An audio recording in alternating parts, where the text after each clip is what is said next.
Hi there, this is Gary Ryan Blair, and today I wanted to share with you a few ideas on why strong people have high standards. So let's begin our journey with an important question. What's the upside of lowering the bar? I'm talking about lowering standards, lowering expectations, and lowering anything for that matter. The answer is zip, zero, nada, Oogatz, nothing. Yet everywhere you look, the entire world seems to be playing its own unique game of the Limbo dance. How low can you go? You see, the performance, the quality, political, educational, entertainment, banking, media, corporate, and overall leadership bar is continuously being lowered, and the race to the bottom seems to be accelerating. Check that. It is accelerating.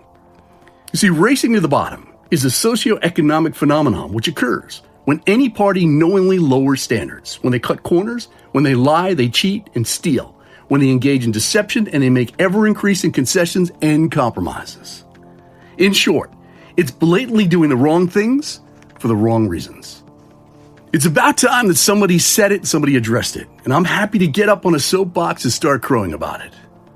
You see, the people, the places, and the things that are playing race to the bottom is too long to permit specific discussion. But saying that they all emanate from short-term, self-interest thinking such as getting elected or re-elected, quarterly results, competitive advantage, bonuses, or just about anything associated with a shortcut or quick fix can dispose of them all. And this dirty, behavioral ring around the collar always leads to adverse consequences that may go unnoticed until it's too late to change course. Quite frankly, I'm disgusted by it, especially when most of the decisions are being made by highly educated people who should know better, but who have allowed their character to be corrupted by the seduction of power, control, and greed. Now, why do I know this? Well, 3 magical words. Behavior never lies. See, the world has shifted into 2 distinct camps. The non-conform minority, who have chosen to race to the top. These are the ones who've decided that excellence, equality, freedom, peace of mind, character, and integrity are noble ideals worth pursuing and never surrendering. And the conform majority in the relentless race to the bottom. You must decide then, which camp are you going to be in? So are you racing to the top or speeding to the bottom? Which race are you teaching your kids to be part of? Are you proud of your performance and the example that you set? And how do you know for sure which race that you're playing? Once again, it's an easy one. Just look at your behavior, because behavior never lies. So you might be wondering, what's the solution? Well, before we focus on a solution, let's have a look at 2 very important rules of behavior that are always going to be in play. And I emphasize, always going to be in play. The first is that behavior that gets rewarded gets repeated. And it's for this reason why you want to set high standards and expectations, why you want to establish and enforce strict boundaries, and why you want to determine what is acceptable and unacceptable. And then you want to go out of your way to acknowledge, to reward, and celebrate the very virtues that you want demonstrated by others. Unfortunately, this is the road less traveled by. And the second rule that we must be mindful is this: behavior that gets tolerated gets repeated. And this explains why we must confront abuse, why we must reprimand intolerable behavior, why we must enforce self-discipline and take greater controls of our lives, where the consequences are real and virtually guaranteed. So now let's focus in on the solution.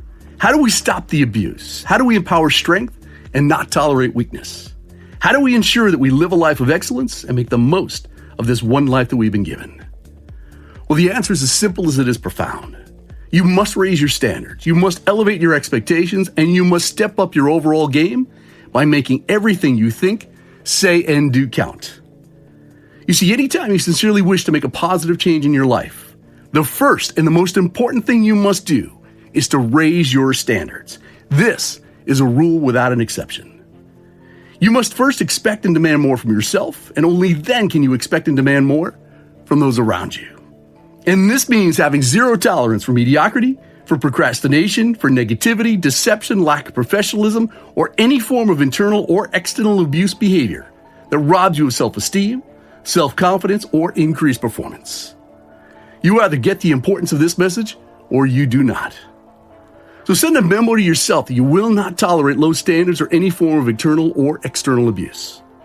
Seriously consider confronting and reprimanding anyone who violates those new, higher, nobler standards, especially the person in the mirror. And if by chance you think this one's too harsh, here's my promise to you.